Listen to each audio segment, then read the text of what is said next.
morning. Pastor Steve here.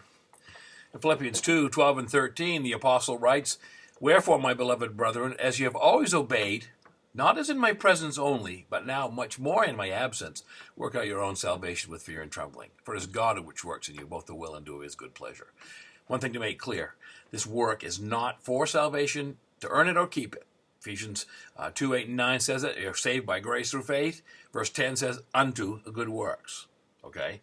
Notice he says, in my presence and in my absence. I remember a commercial a number of years ago that people were just hanging around and lounging around. All of a sudden, they all go to work because the boss had this strong perfume on. Yeah, the idea was when the boss wasn't there, they played. Well, Paul says, I want you to have from the heart service, not just when I'm looking.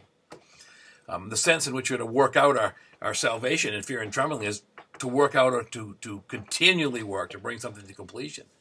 We do this by actively pursuing obedience to God. And Paul explains that in the next chapter of Philippians. He says, I strain, I press toward the goal of Christ-likeness.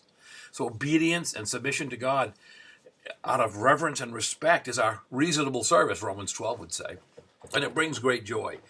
Psalm 2:11 said this, serve the Lord with fear and rejoice with trembling.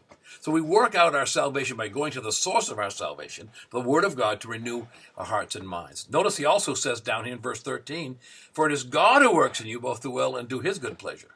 You work, but God works. He's really the prime mover in this. Steve Brown puts it this way, you take the first step, God takes the second step. By the time you take the third step, you realize it was God who took the first step. Listen, we can do all things through Christ who strengthens us. Make sure that your strength is in him, that you feed on his word, and that you allow him to work in you and work through you to grow more and more like Jesus Christ. Hey, thanks, Pastor Steve.